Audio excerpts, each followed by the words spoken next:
Saya adalah putri selir dari kediaman Perdana Menteri. Pada usia 12 tahun, saya mengikuti kakak perempuan tertua saya, Wei Yu, dan menikah dengan keluarga pangeran. Dia menjadi seorang kaisar Liang. Pangeran tidak menyukai saya. Dia hanya menganggap saya sebagai salah satu kucing dan anjingnya. Tentu saja, saya tidak menyukai putra mahkota yang begitu dalam hatinya. Tapi adik saya menyukainya. Kalau begitu, saya akan melawannya. Aku akan menjadi ibu yang baik bagi ibuku. Buktikan sendiri. Bagaimana rasanya jika kekasih putri Anda diambil dari Anda? Dia ingin ayah saya berpaling dari ibu kandung saya. Lalu aku akan membuat suaminya dan bahkan putrinya meninggalkannya. Mengalami mimpi yang datang kembali pada tengah malam. Dia tidak akan pernah melupakannya. Bagaimana rasanya dikhianati oleh seseorang yang Anda cintai? Pemandian ini adalah putri pertama dari Rumah Wangi. Saya adalah orang yang paling dibencinya. Hanya karena ayah saya selalu mendukung saya sebagai seorang wanita. Ini adalah hal yang lucu untuk dikatakan. Preferensi ini, itu hanya karena rasa bersalahnya terhadap ibu saya. Ibu saya adalah putri seorang jenderal militer. Dia berasal dari keluarga bangsawan namun jatuh cinta pada Wei Zemin, seorang sarjana miskin. Mereka pernah jatuh cinta sebelumnya, membuat janji di atas gunung dan laut. Cinta antara seorang sarjana miskin dan seorang wanita kaya. Bagaimanapun juga, ini menjadi buruk. Bapak demi kekuatan yang tinggi itu, saya telah mengecewakan ibu saya. Ketika dia lulus SMA, dia meminta untuk menikahi putri Kapten Lee, dan bergabunglah dengan Kapten Lee. Biarkan klan induk mati dalam pertempuran. Ibu saya bunuh diri setelah melahirkan saya. Keluarga yang siang setia, dengan cepat menghilang dari mata dunia. Seekor kuda putih terbang melewati celah. Idiom, betapa cepatnya waktu berlalu. Masa lalu hilang seperti asap. Sarjana yang dulunya miskin ini telah menjadikan selir pengadilan kekaisaran. Istri ibu negara, izinkan saya bertanya, apakah Anda sudah mengemasi barang-barang Anda? Pasukan pangeran sedang dalam perjalanan. Pembantu pribadi di kamar mandi. Saya sudah sering berada di depan pintu, berkali-kali. Saya menyesap bubur, memberi isyarat untuk balasan dari Hatsu. Melihat bingkisan yang diletakkan di samping tempat tidur. Di dalamnya terdapat beberapa gaun dan perhiasan favorit saya. Sisanya tidak ada apa-apanya. Meskipun saya adalah nona ketiga di kediaman Perdana Menteri, tidak ada kekurangan makanan, pakaian, atau tempat tinggal. Jarang dapat ditemukan sendiri. Simpanan uang rahasia. Uang di dalam rumah dikelola oleh ibu kepala Li Linglong. Yang satu ini juga jatuh cinta pada ayahnya pada pandangan pertama. Saya pikir kami sedang jatuh cinta. Siapa yang tahu bahwa favorit ayah saya adalah ibu saya? Tentu saja, saya kesal dan jijik dengan saya, karena takut kehilangan reputasi seseorang. Anda begitu manis kepada saya di permukaan. Ini benar-benar sebuah rencana rahasia. Saya tidak tahu seberapa besar penderitaan saya. Saya nyaris tidak akan mampu mengatasi hal ini. Wei Yu dengan senang hati mengenakan pakaian pernikahannya untuk waktu yang lama. Saya berada di atas tandu menuju kediaman putra mahkota, dan saya akan menikahi putra mahkota hari ini sebagai Kaisar Liang. Bukan perlakuan normal Kaisar Liang. Rumah pangeran mengirim pelayan untuk menjemput saya. Saya hanya punya 12 buku tahun ini. Belum cukup umur untuk menikah. Tapi setelah pembicaraan bantal Li Linglong, saya ditugaskan untuk membantu kakak perempuan tertua saya. Tentu saja, saya mengerti. Itu hanya Wei Yu yang mencoba menjebak saya. Malam hari di istana pangeran, saya sendirian dengan gaun mewah saya. Dengan sedikit camilan di mulut Anda, Zhao menuangkan segelas air untuk menghangatkan hati dan menghibur saya. Jangan sedih, Nona. Yang mulia akan datang malam ini. Anda harus ada di sana untuk berduka bersamanya. Tentu saja, saya tidak sedih. Saya belum pernah bertemu dengan pangeran. Selain itu, saya masih muda. Akan sangat konyol jika dia melakukannya. Aku hanya mempertahankan putra mahkota di kekaisaran Tiongkok. Ini hanyalah alat untuk kemitraan dengan ayah saya. Memperhitungkan, sang pangeran hanya mengira dia memiliki seorang anak di rumahnya. Saya memiliki beberapa makanan ringan untuk mengisi perut saya. Saya meminta para kurma untuk memadamkan lilin. Berbaring dengan nyaman di tempat tidur, mendengar suara bising di luar. Saya berpikir bahwa makanan ringan di kediaman pangeran terasa sangat enak. Ini hanyalah perubahan pemandangan. Semua orang di rumah pangeran sepertinya sudah melupakan saya. Kecuali saya dan Jujubes, halaman kecil yang terpencil. Tidak ada orang ketiga. Kediaman pangeran yang besar. Saya bahkan tidak punya pembantu. Selain 3 kali makan sehari yang diantarkan tepat waktu. Dan hanya itu saja. Saya tahu semuanya ada di kamar mandi. Dia sekarang menjadi nyonya di rumah pangeran. Siapa di rumah ini yang berani mengganggu putri mahkota? Adapun pangeran, saya bahkan tidak bisa melihatnya. Saudari dari rumah Chen Shi datang mengundang saya. Saya kira saya hanya memberikan pengaruh buruk. Nada bicaranya sangat tidak sabar. Putri mahkota Wei Liandi mengundang Anda ke ruang samping. Wei Yu tidak bisa tidak memamerkan kepada saya. Dari masa kanak-kanak hingga dewasa. Selama dia punya sesuatu, saya tidak memilikinya. Saya harus segera mengetahuinya. Pamer untukku. Mencoba membuat saya iri. Sayangnya, saya tidak pernah membiarkan dia melakukan apa yang dia inginkan. 3 saudari, kau sudah sampai. Oh tidak, aku harus memanggilmu Leung. Saya mengambil mengambil teh yang disodorkan suster. Busur, salam hormat. Saya hanya ingin melihat putri mahkota. Bud dengan puas mengaitkan bibirnya dengan senyuman. Dia tidak mengambil teh panas di tangan saya. Tidak perlu bersikap sopan, saudari. Anda sudah sakit sejak kecil. Saya sudah sakit berhari-hari, jadi saya beristirahat di rumah sakit. Kami adalah sebuah keluarga. Saat ini, ayah saya mencintai saya. Mari kita dua bersaudara saling mendukung satu sama lain. Saya terikat untuk menjaga adik saya. Saya ingin mewujudkan ketulusan ayah saya. Saya tersenyum dan mengangguk. Tangan menjadi merah karena panas. Tubuh mulai sedikit bergetar dan tanpa sadar, seolah-olah dia tidak bisa melihat. Sampai tehnya dingin 7 poin. Saya baru saja meminum teh. Terima kasih, Yang Mulia. Saya akan selalu mengingatnya. Saya bangkit perlahan dengan bantuan Zhao, berusaha menjaga kesopanan. Pemandian adalah suster yang lain. Dia memberitahu saya aturan-aturan di kediaman pangeran. Saya telah menuliskan semuanya. Adik perempuan saya masih muda. Dia juga tidak sehat. Jangan berjalan-jalan di sekitar rumah, agar tidak menyinggung perasaan putra mahkota dan pejabat lainnya. Ini tidak seperti saya akan menghabiskan sisa hidup saya di halaman kecil. Artinya tidak merusak pemandangan. Tampaknya, dia benar-benar takut bahwa saya akan bersaing dengannya untuk mendapatkan hati pangeran. Jangan khawatir, Yang Mulia. Saya terikat untuk menjaga kedamaian saya. Hanya saja, tempat tidur di halamannya ringan, dan tidak banyak pelayan yang membersihkannya. Saya takut saya akan sakit lagi. Saya minta maaf telah mengganggu Anda dan pangeran. Ini adalah dosa saya sekarang. Tentu saja, saya tidak peduli dengan bantuan pangeran. Saya terlalu malas untuk keluar dan bersosialisasi. Itu tidak berarti saya akan senang dengan hal itu. Tetaplah berada di halaman yang tidak ada apa-apa. Dia secara alami tahu bagaimana cara memberikan tamparan. Alasan dibalik pemberian kencan manis, siram, teguran palsu adalah untuk mereka yang tidak tahu apa-apa. Saya tidak percaya para pelayan itu mengolok-olok adik saya. Jangan khawatir, Kak. Aku akan meminta suster mengatur beberapa pelayan yang tegas. Si menambahkan beberapa barang ke rumah Anda, sehingga adik saya dapat memulihkan diri dengan tenang. Saya terbatuk-batuk lagi, terlihat sakit dan lemah. Dia mengerutkan bibirnya. Dia juga menambahkan kalimat tentang membuat obat tonik dari waktu ke waktu. Lebih mudah bagi adik saya untuk merias tubuhnya. Lihatlah kamar mandi. Merasa tidak suka dengan hal tersebut. Dia tidak mengizinkan saya berada di dekat pangeran. Itulah yang dia katakan. Untuk membuat saya tetap tenang dan sedikit rasa manis juga. Sepertinya pemandiannya seperti pangeran. Saya harus bertemu dengan pangeran ketika saya memiliki kesempatan. Mungkin ada sesuatu di dalamnya untuk Anda. Pangeran Wei Shenjin dari Wei, tebusan berusia 5 tahun mengirimkan mazmur. Pada usia 7 tahun, ia menulis seni perang. Puisi pada usia 9 tahun. Li, ketenaran menggerakkan ibu kota. Anda dapat mengatakan bahwa Anda adalah seorang penulis yang baik dan prajurit yang baik. Sayang sekali putri mahkota yang dinikahinya adalah Wei Yu. Wei Yu sedikit pintar, tapi dia sangat cemburu. Wei Yu berada di bulan ketiganya sebagai putri mahkota. Dia menjual semua pelayan cantik di rumah itu. Hanya suster paruh baya dan pelayan yang tampak biasa saja yang tersisa. Ini adalah hidup saya. Sebarkan berita ini secara diam-diam. Sudah kubilang. Yang Mulia bertengkar dengan Wei keesokan harinya. Wei Chen Jingqi meletakkan pena dan tinta naskah, melemparkan mereka semua ke tanah. Tanyakan pada Wei Yu mengapa Anda melakukan hal konyol seperti itu. Mereka mengatakan saya telah menikahi istri yang tidak penting. Biarkan rakyat biasa menonton pertunjukan kerajaan secara cuma-cuma. Wei Yu tidak pernah semarah ini. Air mata saya langsung berlinang saat itu juga. Yang Mulia, aku baru saja mengusir beberapa pelayan yang tidak patuh. Bagaimana mungkin Anda bisa kalah dari Yang Mulia? Kau punya wajah. Keluar dan tanyakanlah. Hal ini ada di mana-mana sekarang. Saya menikah dengan seorang dufu. Wei Chenjin memandang istrinya yang tidak bisa dipukul atau dimarahi. Kemarahannya bahkan lebih besar lagi. Dia berusaha mendapatkan dukungan dari kanselir. Itu sebabnya aku menikahi Wei Yu. Saya tidak menduga hal itu. Nona Zhai dari keluarga siang ini tidak memiliki rasa kesopanan. Wei Chenjin berusia 20 tahun. Ini adalah waktu yang tepat. Siapa yang akan tahan dengan air mandi yang mengering, membuat masalah tanpa alasan, idiom, menjadi provokatif dengan sengaja. Saya hanya merasa otoritas saya telah ditantang. Saya akan mengambilnya dari sini. Anda akan menghabiskan 1 bulan di balik pintu tertutup di istana. Pikirkan tentang kesalahan yang Anda lakukan. Wei Chenjin keluar dari ruangan dengan agresif. Hanya kamar mandi yang tersisa. Sendirian di kamarnya, menangis. Di halaman, Xiao Zhao sedang membuatkan obat untuk saya. Saya akan menyingkirkan para pelayan. Dia ditinggalkan sendirian. Obat Nona Wang benar-benar manjur. Saya melihat Anda terlihat jauh lebih energik akhir-akhir ini. Saya sedang bersantai di kursi, berjemur di bawah sinar matahari, dengan buah persik di mulutnya, berpikir bahwa dosis racun telah dikurangi. Anda terlihat lebih baik dari sebelumnya. Dr. Wang adalah saudara laki-laki ibu saya. Nama asli saya adalah Yang Hao. Itu karena ia tidak tertarik pada seni bela diri. Dia telah melakukan perjalanan ke seluruh dunia untuk mempelajari seni penyembuhan, menghancurkan penampilan sendiri. Begitulah cara kami berhasil lolos. Sekarang dia mengatasi ibu kota. Hubungi saya secara rahasia. Ini semua tentang balas dendam selama bertahun-tahun. Dengan bantuannya,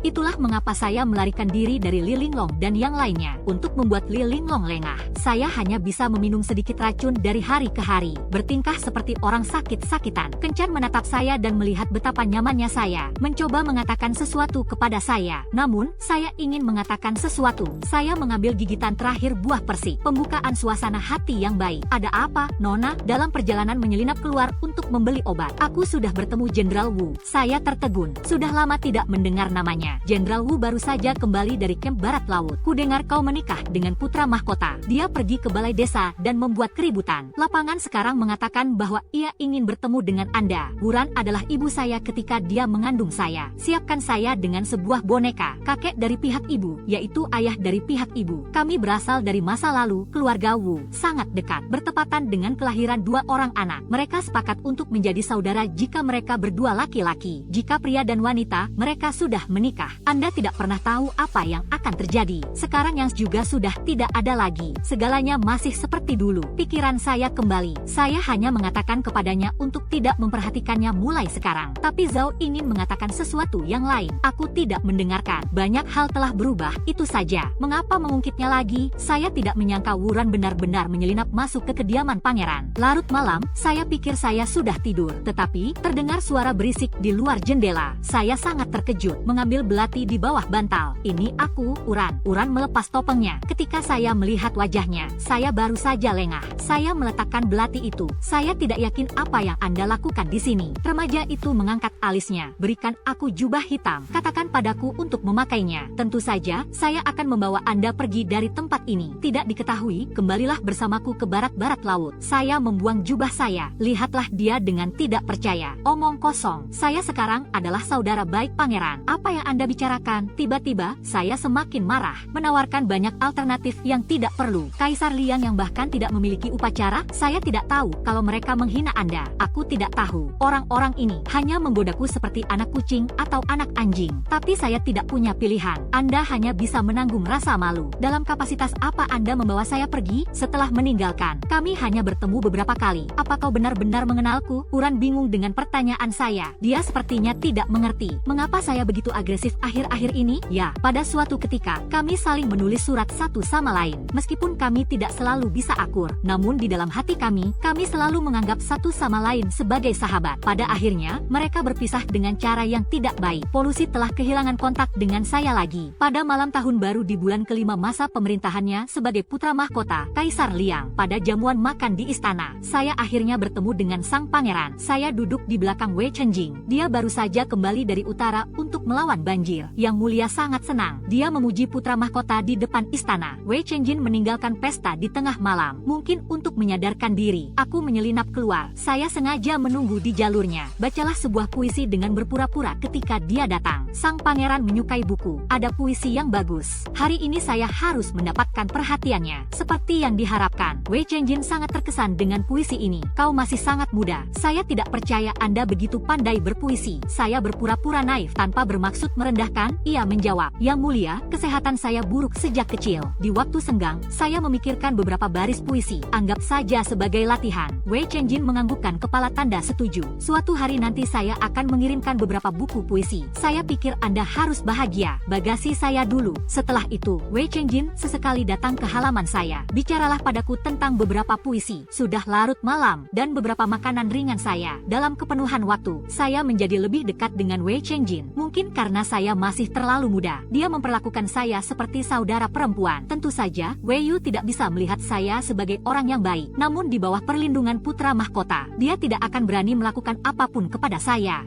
Musim semi pergi, musim gugur datang, idiom, arah. Berlalunya waktu, saya menghabiskan 2 tahun di kediaman pangeran. Sekarang saatnya untuk menyingkirkan kamar mandi. Saya Saya meminta Yang Hao meresepkan racun untuk saya, meskipun tidak fatal. Tetapi hal itu dapat membuat seorang wanita menjadi tidak subur. Saya bersama Daukin di malam hari, makan malam mandi bersama putra mahkota. Hari ini, saya membuat sup jagung dan iga. Sayangnya, Wei Chen merasa terlalu manis setelah hanya satu kali mencicipi. Tidak ada lagi tegukan. Kakak benar-benar hebat dalam hal ini. Sebelumnya saya mengalami flu. Setelah semua hal baik yang telah kami lakukan, saya sedang ingin sesuatu yang manis dan menyegarkan. Si pemandian tersenyum tetapi tidak tertawa. Dia sendiri yang memberi saya semangkuk. Jaga dirimu baik-baik, Kak. Aku tidak akan membiarkan Yang Mulia khawatir. Aku dalam tatapan kertak gigi Wei Yu. Saya makan semangkuk kecil sup, tidak mengubah ekspresi seseorang. Saya tidak tahu sudah berapa lama. Tiba-tiba saya merasakan rasa manis di tenggorokan. Saya hanya mendengar teriakan para jujube. Dia jatuh ke dalam pelukan sang pangeran. Ketika saya bangun lagi, hari sudah mulai gelap. Hanya ada sebuah kurma kecil di samping tempat tidur. Dia melihat saya bangun. Ratapan yang tak berkesudahan, menceritakan apa yang terjadi kemudian. Saat itu, putra mahkota segera memanggil dokter. Saya baru tahu bahwa saya keracunan sup iga. Namun, para penjaga tidak menunjukkan ketulusan mereka saat membuat sup. Saya tidak pernah memalsukan jalan keluar. Sang pangeran juga menyesap sup, merasa lemah, dan saya muntah banyak darah setelah minum setengah mangkuk. Hampir saja tidak berhasil, meskipun ia telah menyelamatkan nyawanya. Tetapi mereka kehilangan kemampuan untuk memiliki anak. Putra mahkota sangat marah. Selidiki masalah ini. Tidak dapat mempertahankan diri dari 100 tuduhan, idiom, tidak dapat menemukan jalan keluar dari dilema. Yang Mulia, bukan saya yang melakukan ini. Bagaimana mungkin aku bersekongkol melawan Yang Mulia? Seorang pelayan muda tiba-tiba berlari keluar dari samping, berlutut dan bersaksi. Dia mengatakan bahwa dia melihat pangeran menambahkan bubuk yang tidak diketahui ke dalam sup. Itu hanya tonik dari ibu saya. Ini bukan racun. Dokter kekaisaran melihat obatnya. Gelengkan kepala Anda, Yang Mulia. Ini adalah obat asing. Terlalu banyak minum dapat membuat Anda semakin lemah dari hari ke hari. Akhirnya, dia meninggal. Kesehatan Kaisar Wei Liang sudah lemah.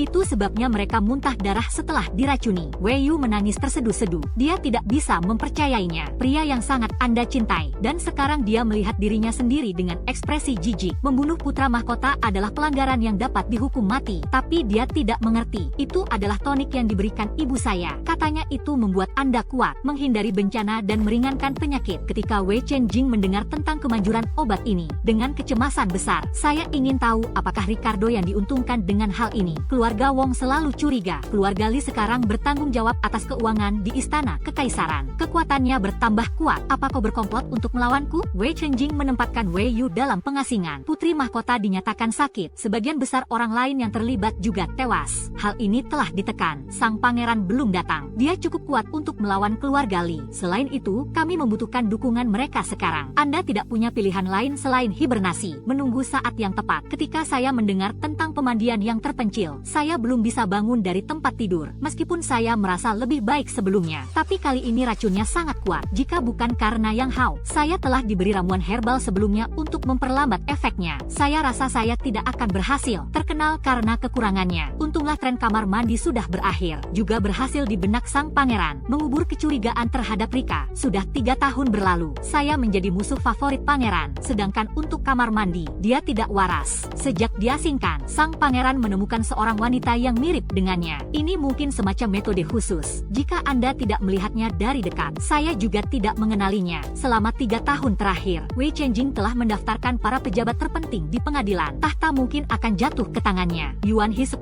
tahun. Invasi klan perbatasan. Tentara kekaisaran yang mulia sedang berbaris. Seluruh pasukan meraih kemenangan besar. Kembalinya pasukan ke tahta kekaisaran, idiom, kembali ke ibu kota untuk penguatan. Penyelamatan yang mulia kambuh dalam perjalanan. Akhirnya, tidak ada jalan untuk kembali. Putra mahkota naik tahta pada bulan Juli, 3 bulan pertama setelah suksesi. Ini adalah penghapusan perbedaan pendapat. Li Jia dijatuhi hukuman mati di penjara kekaisaran atas tuduhan konspirasi untuk melakukan pengkhianatan. Semua pembantu keluarga Li dijual, dan aku menjadi permaisuri Daud. Malam penobatan, saya pernah ke kamar mandi. Pada titik ini, ia tidak berniat menjadi orang gila. Saya hanya suka tersenyum kepada orang-orang dengan cara yang konyol, atau bergumam tentang dituduh secara tidak benar. Polisi WC memenjarakannya. Beri dia makanan setiap hari. Jangan lagi berbicara dengannya. Ya, benar. Bagaimana mungkin kakak tertua bisa menduga bahwa aku akan meracuni diriku sendiri? Bagaimanapun, saya berada di matanya. Dia hanyalah seorang anak yang sakit-sakitan yang hidup dari tanah. Saya pernah mengalami hal tersebut sebelumnya. Saya telah setelah melihat Wei Yu secara diam-diam. Atur seseorang untuk berpura-pura menjadi orang kepercayaan Li Linglong. Tampilkan pertunjukan yang bagus untuknya. Dia terlalu putus asa. Saya pikir itu Rika. Konspirasi melawan negara. Saya menyiratkan bahwa Richard lah yang mencoba membuat ibunya melakukannya. Singkirkan putra mahkota. Wei Yu mempercayainya. Hanya karena bertahun-tahun, Rika memang melakukan banyak hal yang tidak masuk akal. Dia dekat dengan keluarga Li. Bukan berarti Anda tidak memperhatikan apapun. Dengan sedikit kegembiraan, dia mengatakan banyak hal yang membuat saya tertarik. Saya membuat janji ke kamar mandi. Saya akan mencoba mengajaknya untuk bertemu pangeran lagi. Cil ini setuju secara alami. Saya mengatakan kepada pangeran semua hal tentang keluarga Li. Pangeran pergi menemui Wei Yu keesokan malamnya, hanya untuk membuatnya menjadi gila. Sejak saat itu, Wei Yu mengalami koma sepanjang hari, bahkan saat kejernihan. Tapi itu juga seperti anak berusia 6 tahun yang tidak tahu apa yang dia bicarakan. Saya melihat Wei Yu yang gila, memiliki perasaan campur aduk di dalam hati seseorang. Orang-orang yang biasa merundung saya. Dan sekarang hal itu kembali menghantui kami. Saya juga sering meratapi sifat keras kepala saya sendiri. Skema jahat, tapi saya tidak menyesalinya. Li Jia telah mendapatkan apa yang layak ia dapatkan. Sekarang saatnya untuk ayah saya yang luar biasa, yang mulia. Istri Perdana Menteri berada di luar istana. Seorang Kasim kecil datang melapor. Pada saat ini, saya sedang memberi makan burung kenari di dalam sangkarnya. Biarkan dia masuk. Segera, Li Linglong pergi ke pintu. Lihatlah wajahnya yang kuyu. Tubuh juga sedikit membungkuk di atas darah. Dia bukan lagi ibu rumah tangga yang ditakuti saat kecil. Dalam beberapa tahun terakhir, keluarga Li hampir menghilang dari ibu kota. Li Linglong juga sangat sakit. Dia sudah berada di rumah itu selama setengah tahun. Setelah jatuhnya keluarga Li, itu juga tidak mudah baginya. Wei Zeming kehilangan ayah mertuanya. Sikapnya terhadap Li Linglong juga mulai berubah. Saya tidak lagi tunduk padanya. Tahun lalu, kami menambah 2 rumah baru. Li Linglong tentu saja tidak bisa menerima pengkhianatan suaminya. Tapi tanpa keluarga ibu saya hanya melakukan gerakan-gerakan saja. Nyaris tidak mempertahankan sikap seorang ibu. Ayahku menyapa Anda, yang mulia. Li Linglong membungkuk rendah dan memberi hormat. Saya sendiri yang membantunya berdiri. Para ibu tidak perlu bersikap sopan. Kami adalah sebuah keluarga. Li Linglong dengan tidak nyaman duduk di kursi. Pertama, kami bertukar basa-basi. Kemudian dia bertanya tentang Wei Yu. Saya akan pergi ke istana hari ini. Pertama, untuk mengunjungi yang mulia. Kedua, saya ingin bertemu dengan ratu. Ya, beberapa tahun terakhir, pemandian tersebut tidak pernah kembali ke rumah Wei. Saya belum pernah bertemu Li Linglong beberapa kali. Jika ini terus berlanjut, Li Linglong tidak bisa tidak curiga. Segera setelah naik tahta, yang mulia naik tahta. Bisnis pemerintah yang sibuk. Saudari telah berada di sisi yang mulia selama ini, membantu SB dalam kesulitan. Li Linglong menatap lurus ke arahku. Dia juga menduga-duga apa yang mungkin terjadi pada putrinya. Tapi bagaimana dia bisa membantu sekarang? Permaisuri berkuasa penuh. Ramai. Yang mulia dan permaisuri adalah saudara perempuan, saling membantu satu sama lain. Ini adalah berkah bagi masyarakat. Saya mengerucutkan bibir dan hampir terbatuk-batuk. Li Linglong juga mengenal ibu kandung saya. Mereka juga seperti saudara. Dan kemudian kedua wanita muda itu. Namun semuanya jatuh ke tangan Wei Zeming, seorang sarjana miskin. Terkadang saya tidak mengerti. Hubungan cinta ini selalu mengacaukan hati. Saya belajar dari ibu saya. Jangan pernah melupakan persaudaraan. Li Linglong memikirkan masa lalu. Tiba-tiba wajahnya menjadi putih. Saya mengatakan sesuatu yang baik. Jadi mereka menyuruhnya pergi, mengubah tanggal lagi. Dia adalah orang yang paling saya percaya sekarang. Saya dapat menghubungi Dr. Wang baru-baru ini. Xiao Jiao menggelengkan kepalanya. Lihatlah aku dengan wajah jelek. Yang Hao sudah tidak berhubungan dengan saya selama 3 bulan. Saya ingin tahu masalah apa yang sedang dia hadapi. Yang mulia menginap di rumah selir Li lagi tadi malam. Itu adalah sang ratu. Sebaiknya Anda berdamai dengan yang mulia lebih cepat daripada nanti. Saya khawatir itu sudah lama sekali. Bukan ide yang baik untuk terlibat secara emosional. Jujube mengkhawatirkanku. Saya khawatir saya akan kehilangan dukungan. Saya tidak bisa menahan diri untuk tidak tertawa terbahak-bahak. Gadis kecil ini telah berpikir jauh ke depan. Tapi apa yang dia ketahui, saya tidak memiliki perasaan yang nyata terhadap Wei Chengjin. Baru-baru ini, selir Li sangat mendukung. Berada di puncak kehidupan seseorang. Saya bukan tandingan wanita cantik yang sedang dalam masa jayanya. Saya mendengar bahwa selir Li adalah sepupu Jenderal Wu. Mengapa Anda tidak pergi dan berbicara dengan Jenderal? Tentara berkata tutup mulut. Saya tidak menunggu Jujube selesai. Aku menghentikannya. Saya tidak ingin membuatnya terlibat dalam kekacauan ini dulu. Dan begitulah yang akan terjadi mulai sekarang. Tapi, saudari, apakah kamu lupa untuk membalaskan dendam kematian ibumu? Jujube tidak bisa menahan diri untuk tidak bertanya. Ada rasa sakit yang tumpul di hati saya. Aku melihat ke arah Jujube yang menangis. Mau tidak mau saya harus memeluknya. Zhao adalah putri baptis ibunya. Dia adalah seorang pengemis yang sangat sakit. Ibu menguburkannya. Ibunya yang sakit menitipkannya ke Yang Hao. Siapa yang tahu, jika Anda tidak membawanya, Anda akan mati. Gadis ini tahu bagaimana cara membalas budi. Setelah sembuh dari suatu penyakit, sengaja dikubur oleh keluarga Wei. Dia selalu memperhatikan saya. Lihatlah gadis kecil ini yang sekurus saya. Saya telah banyak menderita selama bertahun-tahun. Bagaimana tidak? Jangan khawatir, tunggu sebentar lagi. Aku akan membuat Wei Zemin membayar dengan darah. Suami Perdana Menteri, saya sering bermimpi tentang Nek akhir-akhir ini. Dia menangis dan menangis dan menangis. Wei Zemin sudah tidak sabar mengambil seteguk teh. Dia sibuk membantu Yang Mulia menstabilkan dinasti. Ini adalah bentuk kesetiaan untuk datang lebih awal dan tinggal lebih lama. Ketika saya tiba di rumah, saya mendengar Li Linglong menangis. Sangat tidak membosankan. Suamiku, bisakah kau sampaikan hal ini kepada Yang Mulia? Aku ingin bertemu Jade. Terakhir kali saya melihatnya adalah 6 bulan yang lalu. Wei Zeming meletakkan cangkir tehnya dengan berat di atas meja. Masalah kecil dari keluarga sang wanita. Saya tidak berani mengganggu Anda, Yang Mulia. You sekarang menjadi ratu di negara ini. Saya tidak punya banyak waktu untuk Anda. Li Linglong memandangi wajah suaminya yang agak mengerikan. Linglong, bagaimana suaminya bisa menjadi seperti ini sekarang? Dia membuka mulutnya untuk mengatakan sesuatu, tapi saya menelannya. Pada musim panas, saya tinggal di kuil untuk menghindari panas. Pelayan istana melaporkan, Selir Li meminta untuk bertemu. Dia bilang dia ingin bertemu dengan Anda, tapi Selir Li sudah pergi ke ruang depan. Suster Frost datang tanpa diundang. Saya ingin berbicara dengan saudara perempuan saya. Saya melihat ke dalam rumah dan melihat betapa senangnya saya dengan diri saya sendiri. Sudut mulut sedikit terangkat.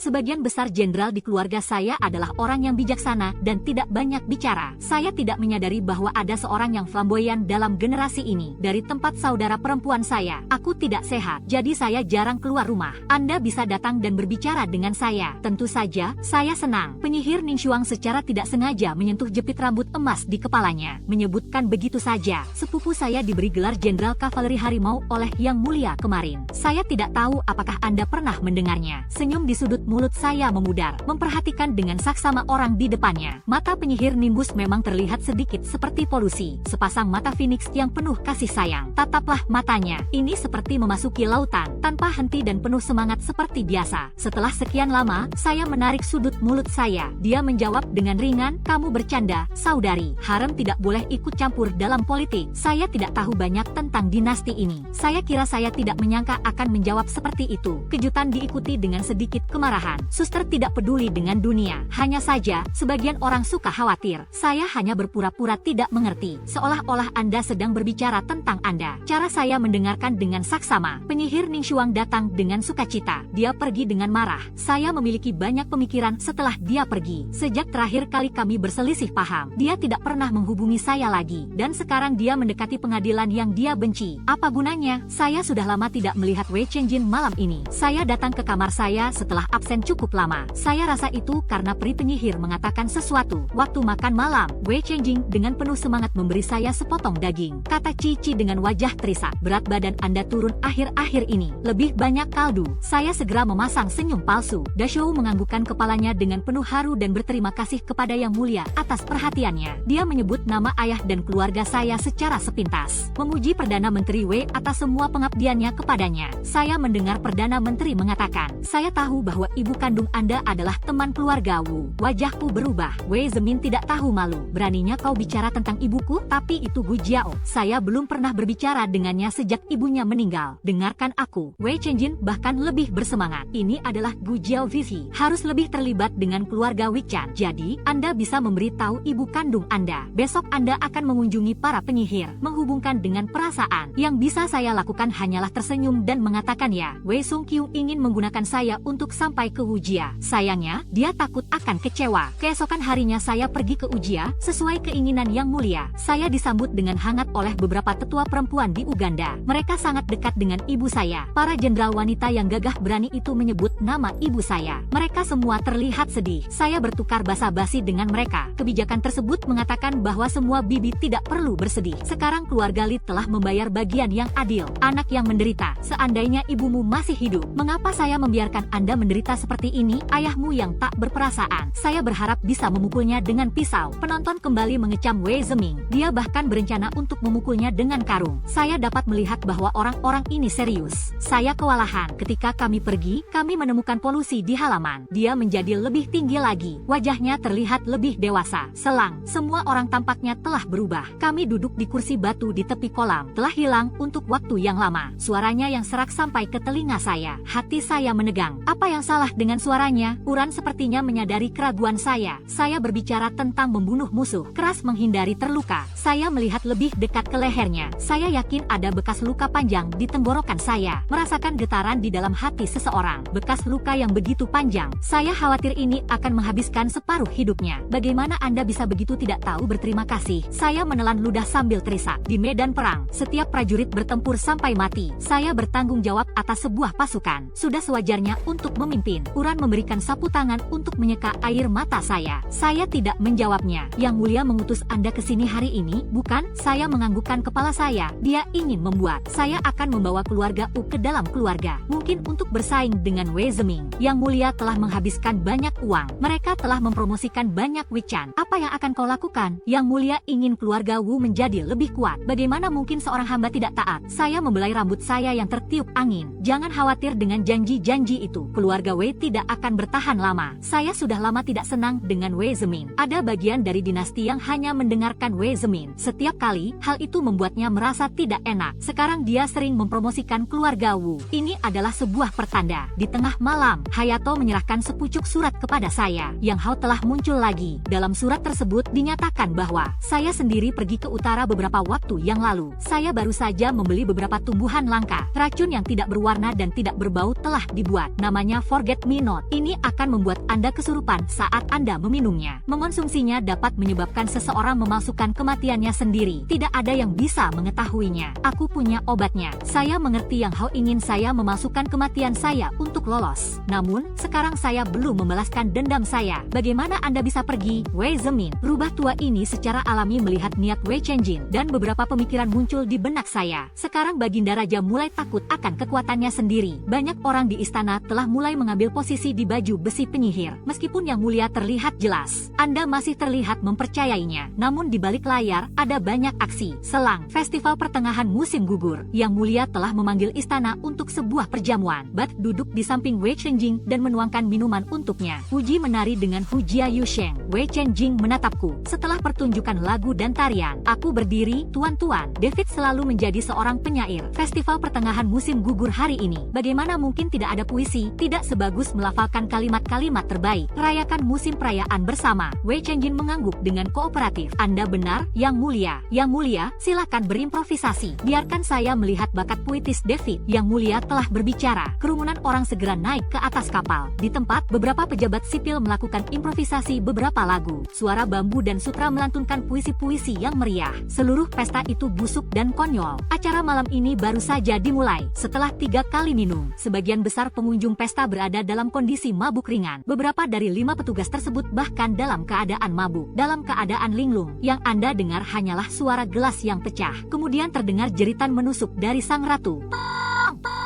Ada pembunuh. Mereka bangun. Hanya beberapa pria berbaju hitam yang tiba-tiba muncul. Dia bergegas menuju kaisar dengan membawa sebilah pisau tajam di tangannya. Berantakan sekali. Suara pedang yang ditebaskan. Teriakan pelacur kecil untuk meminta pertolongan. Saya bersembunyi di bawah meja. Saya melihat situasi melalui taplak meja. Saya melihat beberapa kasim. Pelacur muda itu ditikam di dada oleh belati si pembunuh. Saat belati dingin ditarik dari tubuh korban, memiliki darah dalam tinjai yang tidak berhenti mengalir. Tiba-tiba beberapa jenderal melawan para pembunuh dengan tangan kosong. Beberapa pegawai negeri sipil, termasuk ayah saya, yang panik dan melarikan diri. Wei Chenjin dan Permaisuri berlari lebih jauh ke belakang. Terjebak dalam dilema, Jin Jun menerima pesan tersebut dan datang dengan terburu-buru. Beberapa pembunuh melihat bahwa keadaan telah berubah. Saya akan membuang hidup saya. Salah satu pria berbaju hitam, dibantu oleh kaki tangannya, bergegas menuju Yang Mulia. Tiba-tiba penjaga mendorong Wei Chenjin. Itu adalah dorongan yang besar. Belati si pembunuh menusuk langsung ke dada Wei Chenjin. Yang Mulia, kasim tua yang telah melayani Wei Chenjin, berteriak. Kerumunan orang baru saja menyadari perubahan besar ini. Tiba-tiba mengambil kursi secara acak, menabrak pembunuh bayaran. Baginda Raja terluka dalam pembunuhan tersebut. Pesta pun dibatalkan. Kerumunan orang mulai tenang. Kamar tidur Yang Mulia. Pelacur kecil itu keluar dengan baskom berisi darah. Para menteri di luar sangat ketakutan. Hingga hari berikutnya, para dokter baru saja keluar dari pintu. Yang Mulia akan kembali. Saya melayani di sisi Yang Mulia, melihat Wei Chenjin yang pucat meratap. Layaknya seorang seorang kaisar, kekejaman terhadap orang lain, tidak ada belas kasihan untuk Anda sendiri. Nah, pembunuhan itu sendiri adalah sebuah teater pembunuh diatur oleh Wei Chenjin sejak lama, agar lebih realistis. Saya tidak takut untuk benar-benar terluka. Untuk menyingkirkan Wei Zeming, yang saya tahu hanyalah apa yang terjadi di luar sana. Wei Chenjin baru saja bangun. Saya tidak bisa tidak meminta tindak lanjut. Menteri Wei telah ditahan oleh Dalisi, menunggu interogasi pribadi yang mulia. Ratu juga ditahan di tempat yang aman. Bagus. Ahem. Wei Chenjin terbatuk-batuk dengan penuh semangat. Saya sibuk menyodorkan segelas air kepadanya. Hanya setelah saya meminumnya, saya menjadi sedikit tenang. Wei Chenjin memandangi saya yang berperilaku baik. Saya tidak bisa tidak tahu bahwa Wei Zemin adalah ayahmu. Sekarang kau mengkhianatinya untukku. Disesalkan. Kaisar yang sensitif dan mencurigakan. Anda tidak dapat menolak untuk menguji kesetiaan saya pada saat ini. Saya berlutut di samping tempat tidur. Jawaban yang tulus. Karena Wei Zemin memiliki pemikiran yang berbeda tentang yang mulia. Dia bukan lagi ayah saya. Wei Chenjin memegang tangan saya. Lihatlah aku dengan cinta. Aku tahu aku telah bersalah padamu selama ini. Setengah bulan kemudian, pengadilan yang mulia sendiri. Wei Zemin tentang kesaksian Wei Yu. Sejumlah besar senjata ditemukan dari rumah Wei Zemin dan jubah naga. Kejahatan mengeksekusi 9 marga jatuh pada keluarga Wei Zemin. Keluarga Wei ditahan di penjara. Permaisuri digulingkan, dibuang ke istana yang dingin, dan kenyamanan saya pun berkurang menjadi sebuah janji. Keluarga Wei dijatuhi hukuman mati. 10